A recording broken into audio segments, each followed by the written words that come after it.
బాధ్యతలు లేకపోవడం అంటారు. ఉదయం ఆయన మాటలు విని మారిపోయారనుకున్నాను. ఆ మార్పు ఒక్క పూటకే అని ఇప్పుడు అర్థమైంది. నీకు బేబీని తీసుకురావడం ఇష్టం లేకపోతే అక్కడే వదిలే. ఇంకొక మాట మాట్లాడావంటే నేనేం చేస్తానో నాకే తెలియదు. నీకు నీ భర్త బిడ్డ కావాలనుకుంటే నువ్వే ఇక్కడికి రా, లేదంటే అక్కడే నీకు ఇష్టం వచ్చిన చావు చావు. మీలాంటి మంచి వ్యక్తిని వదిలేసి వెళ్ళినందుకు మీ భార్య దురదృష్టవంతరాలైతే, బంగారం లాంటి భార్యను దూరం చేసుకున్నందుకు నేను దురదృష్టవంతుణ్ణి. మా ఇంట్లో వాళ్ళని పరిచయం చేస్తాను. ఈ అవతారంతో పరిచయం చేసుకోవడం అవసరం అబ్బాస్. తాగి ఆడవాళ్ళతో మాట్లాడకూడదు, తప్పుగా అనుకుంటారు. ఇంకోసారి వచ్చినప్పుడు పరిచయం చేద్దురు గాని.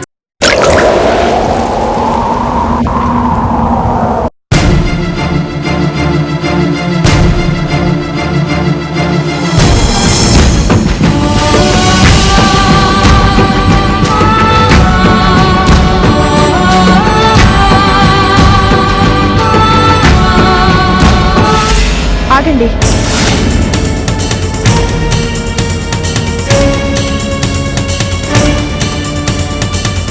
ఏంటి అలా చూస్తున్నారు?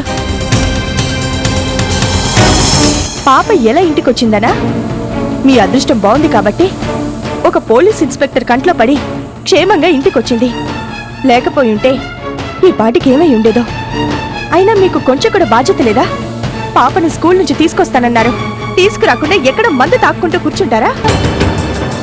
పాప మీకోసం చూసి చూసి ఎంత ఏడ్చిందో తెలుసా? అయినా మీరు తాగడం మానేశారని చెప్తే పూర్తిగా మానేశారనుకున్నాను గాని ఇలా ఇంట్లో మానేసి బార్లో మొదలు పెడతారనుకోలేదు. అసలు మీకు కన్న కూతురు కంటే తాగడమే ముఖ్యమా? ఒక్కరోజు తాగకపోతే నష్టపోతారా? ఎంతో బాధ్యతగా ఒక పెద్ద కంపెనీని నడుపుతున్నారు. అందులో కనీసం 100 వంతు బాధ్యత కూడా మీ కన్నబిడ్డ మీద లేదా?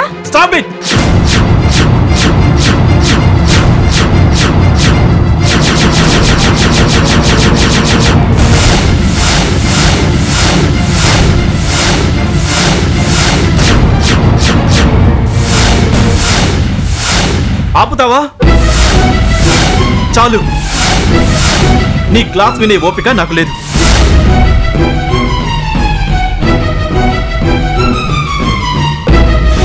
అయినా నా ఇష్టం వచ్చినట్టు నేను తాగుతాను, తిరుగుతాను. అడగడానికి నువ్వెవరివి?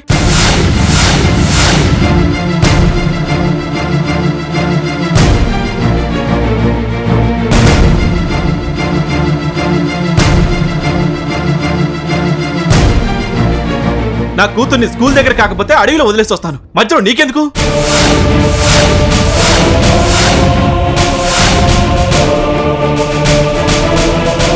ఏ దిక్కు లేక ఆశ్రయం కోరి వచ్చావు. నీ అవసరం తీరాక మర్యాదగా నీ దారి నువ్వు వెళ్ళిపో.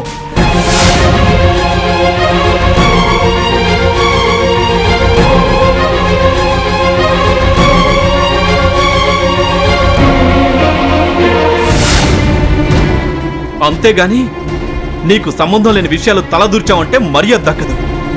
Mind your own business.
Harika,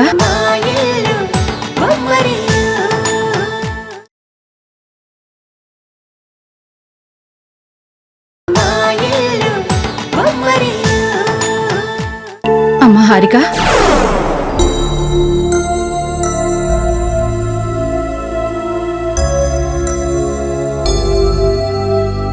ఏంటమ్మా అలా పరధ్యానంగా ఉన్నావు? ఏంటమ్మా ఒళ్ళు ఇలా కాలిపోతోంది? బాగా జ్వరం వచ్చినట్టుందే. ఇప్పుడేం చేయాలి? నువ్వు నిద్రపోయావనుకున్నానమ్మా. ఇంత జ్వరం పెట్టుకుని కనీసం డాడీతో కూడా ఎందుకు చెప్పలేదు? పర్వాలేదులేమ్మా, తగ్గిపోతుందిలే. ఏంటి తగ్గిపోతుంది నీ మొహం? అయినా మీ డాడీ చూడు, బిడ్డ గురించి ఏవైనా పట్టించుకుంటున్నారా? ఆయనకెప్పుడు హాస్పిటల్ పేషెంట్స్ గోలే తప్పిస్తే ఇంట్లో పెళ్ళాం బిడ్డల్ని అస్సలు పట్టించుకోరు. పద మీ డాడీ దగ్గరికి వెళ్దాం. ఏంటమ్మా, చిన్న జ్వరానికే ఇంతలా కంగారు పడుతున్నావు? ఇప్పుడు మనం హాస్పిటల్కి వెళ్తే డాడీ ఎంత కంగారు పడతారో తెలుసా? నాకేం కాదు, జ్వరం అది తగ్గిపోతుందిలే. ఒళ్ళు ఇంతలా కాలిపోతుంటే ఏవీ కాదంటావేంటి? నీకు మీ డాడీలా మొండితనం ఎక్కువైపోయింది. చెప్పిన మాట అస్సలు వినిపించుకోవు. చూడు, ఒక్క పూటకే మనిషి వెళ్ళ అయిపోయావు. నీకేమైనా అయితే నేను తట్టుకోగలనా? అమ్మా ఏడవద్దమ్మా, ఊరుకో. ఇప్పుడు నేను నీతో డాడీ దగ్గరికి రావాలి, అంతే కదా? పద వెళ్దాం. పదా.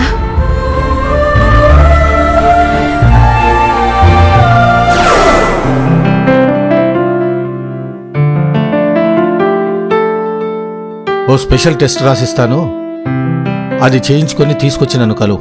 అలాగే సార్. ఇదిగో ఈ మందులు వాడు. తగ్గిపోతుందా సార్? తప్పకుండా నయమవుతుంది, వెళ్ళు.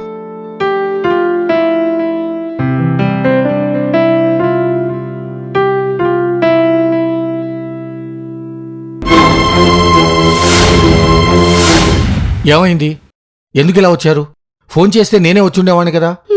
సర్లేండి, ఇంట్లో ఉన్నప్పుడు అమ్మాయి ఎలా ఉందో అని చూడడం తెలియదు గాని ఇంకా ఫోన్ చేస్తే వచ్చేస్తారంట. కూర్చోమ్మా. అయినా మీరు హాస్పిటల్కి బయలుదేరేసరికి అమ్మాయి నిద్రపోతోంది కదా. అమ్మాయికి ఏమైంది, ఇంకా ఎందుకు పడుకుంది అని ఆలోచన కూడా మీకు రాలేదా? రాత్రి ఆలస్యంగా నిద్రపోయిందేమో అనుకున్నాను. అయినా ఇప్పుడు ఏమైంది? ఏం కాలేదు నాన్న, ఒళ్ళు కొంచెం వేడిగా ఉంటే అమ్మ హడావిడి చేసి తీసుకొచ్చింది. నువ్వు నోర్మి. నీకన్నీ మీ నాన్న పొలికిలే వచ్చాయి. ప్రతిదాన్ని తేలిగ్గా తీసుకోవడం అలవాటైపోయింది నీకు. చూడండి, జ్వరంతో ఒళ్ళెలా కాలిపోతుందో.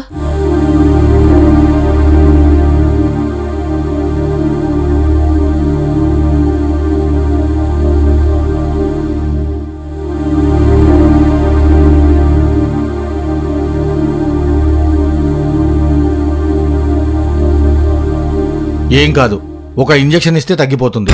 ఇంజెక్షనా? అమ్మ వద్దండి, నాకు భయం. ఏదైనా టాబ్లెట్ ఉంటే ఇవ్వండి చాలు. డాక్టర్ నువ్వా నేనా?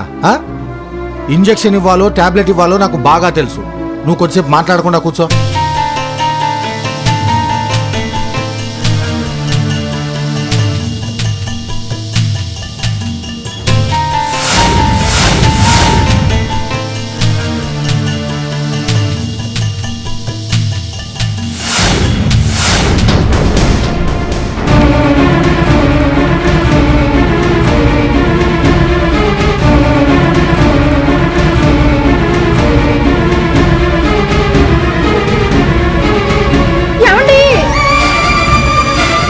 ఇంజెక్షన్ ఇస్తుంది నీకా అమ్మాయికా?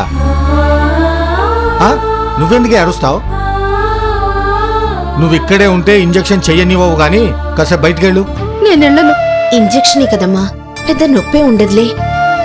నాన్న చెప్పినట్టు నువ్వు చూస్తే తట్టుకోలేవు గాని కొద్దిసేపు బయటికెళ్ళు.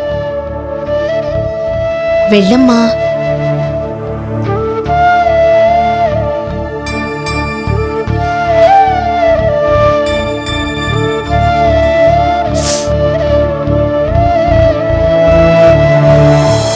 నీకెందుకు జ్వరం వచ్చిందో నాకు తెలుసమ్మా. రాత్రి నేను అడిగిన విషయం గురించి ఆలోచించి బెంగ పెట్టుకున్నావు కదూ. తప్పంతా నాదేనమ్మా. బాబుకు తల్లిగా ఉండమని నిన్ను నేను అడిగి ఉండాల్సింది కాదు.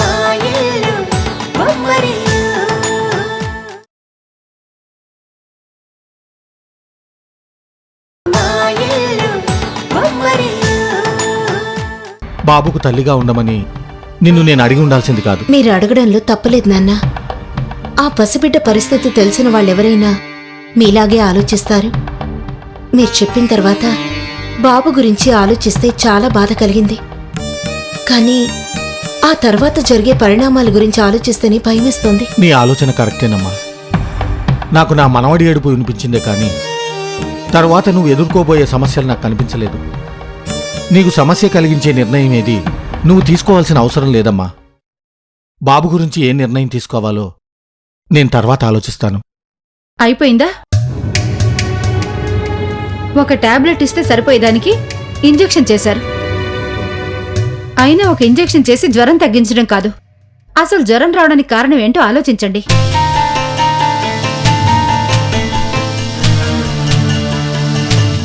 ఒకప్పుడు నా బిడ్డ నాకు దూరంగా ఉన్నప్పుడు నేనెన్నిసార్లు బెంగ పెట్టుకుని మంచాన పడ్డాను.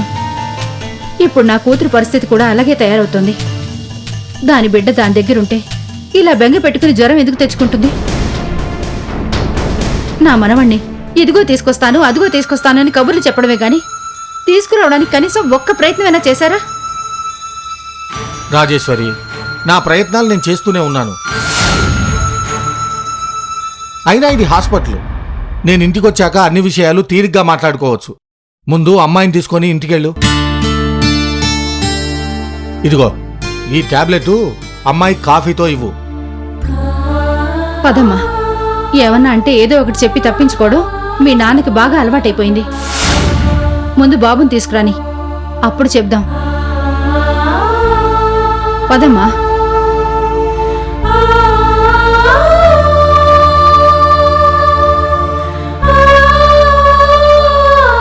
ఇప్పుడు ఇంకో కొత్త సమస్య వచ్చి పడింది. ఈ సమస్యను ఎలా పరిష్కరించాలి?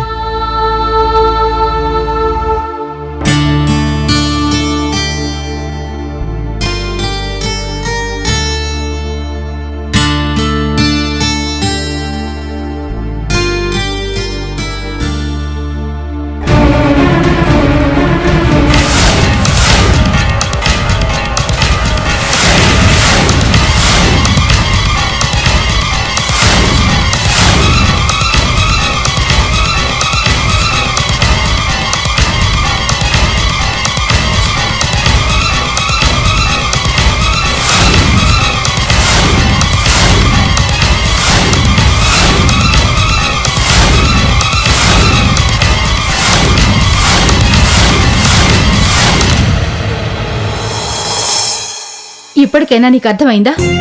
మీ డాడీ దగ్గరికి ఎందుకు తీసుకొచ్చాను? ఒక టాబ్లెట్ వేస్తే జ్వరం తగ్గిపోతుందని నాకు తెలుసు. కానీ నువ్వు బిడ్డ కోసం ఎంతలా బెంగ పెట్టుకున్నావో నేను నీ పరిస్థితిలో చూస్తే మీ నాన్నకు అర్థమవుతుంది. అందుకే తీసుకొచ్చాను. అసలు నువ్వు నోరు తెరిచి అడిగితే ఎంత కష్టమైనా మీ డాడీ కాదనరు. అయినా బిడ్డ కోసం నీలో నువ్వు మదన పడుతున్నావే గాని ఎందుకు మీ డాడీని కనీసం ఒక్క మాట కూడా అడగడం లేదు? నేనిలా చూస్తుంటే నాకు బెంగగా ఉంటోందిరా. ఎప్పుడూ గలగలా మాట్లాడుతూ ఎంతో హుషారుగా ఉండేదానివి నువ్విలా మౌనంగా ఉండడం చూస్తుంటే నేను తట్టుకోలేనమ్మా. ఇదంతా నువ్వు నీ బిడ్డకి దూరంగా ఉండడం వల్లే కదా.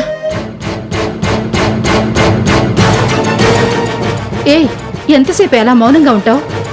ఎంతసేపు నేను మీ నాన్నని అడగడం కాదు, నువ్వు కూడా తొందర పెట్టాలి.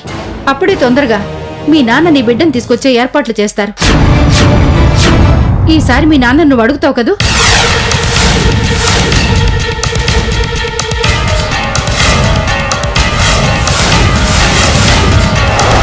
ఏ పద.